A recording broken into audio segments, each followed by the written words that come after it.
샬롬, 오늘은 9월 2일 화요일입니다. 오늘도 말씀과 함께하며 승리한 하루가 되시길 소망합니다.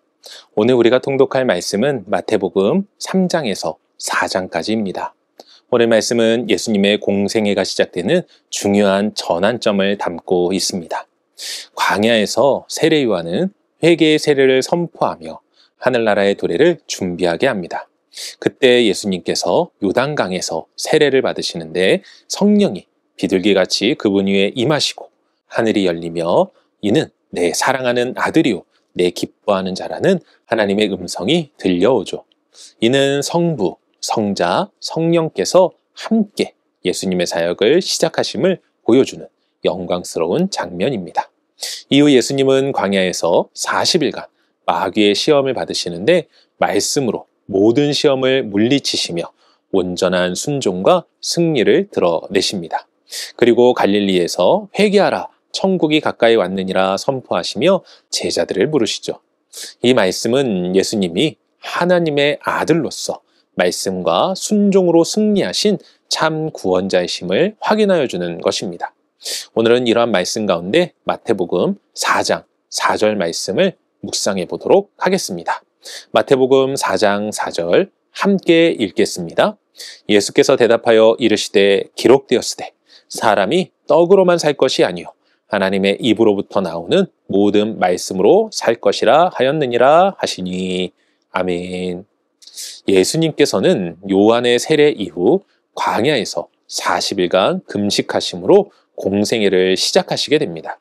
그런데 이때 예수님은 사탄으로부터 시험을 받으시게 되는데 당시 예수님은 긴 금식으로 육신적으로 가장 연약한 상태셨죠. 이러한 모든 사실을 알고 있던 사탄은 예수님께 말했습니다. 네가 하나님의 아들이거든. 이 돌들로 떡이 되게 하라.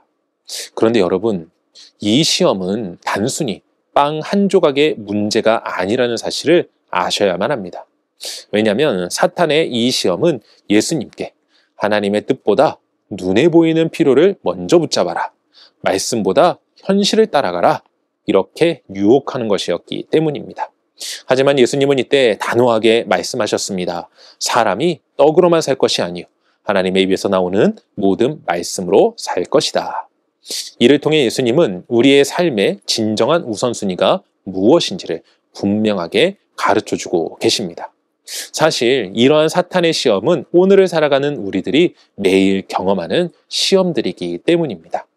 우리는 늘 떡, 즉 눈에 보이는 필요와 현실적인 문제에 마음을 빼앗깁니다. 경제적인 문제, 건강의 문제, 자녀의 문제 등 이런저런 삶의 무게들이 우리를 압도할 때가 있죠. 물론 떡은 필요한 것입니다. 우리의 삶의 물질도, 건강도, 일상의 필요도 중요합니다. 그러나 예수님은 말씀하십니다. 떡으로만 사는 것이 아니다. 우리는 하나님의 말씀으로 살아야 한다라고요. 우리가 구약 말씀을 통해 깨달은 것이 무엇입니까? 이스라엘이 무너진 가장 큰 이유는 말씀을 떠났기 때문 아닙니까? 사랑하는 성도 여러분, 오늘 우리의 시선이 떡이 아닌 말씀에 고정되길 바랍니다. 왜냐하면 말씀은 우리의 삶을 지탱하는 기초이고 시험을 이기는 무기이며 참된 만족을 주는 양식이기 때문입니다. 그러므로 오늘 하루를 살아갈 때 하나님의 말씀 없이는 살 수 없다는 믿음의 고백으로 나아가 그분의 말씀을 통해 세상의 유혹을 이기고 참된 평강과 기쁨을 누리시는 복된 하루가 되시기를 주님의 이름으로 간절히 축원합니다. 기도하겠습니다. 사랑과 은혜가 충만하신 아버지 하나님 감사합니다. 오늘도 눈에 보이는 것을 쫓아 살아가는 인생이 아닌 하나님의 말씀을 의지하며 말씀을 붙잡고 살아갈 수 있도록 도와주시옵소서. 사람이 떡으로만 사는 것이 아닙니다.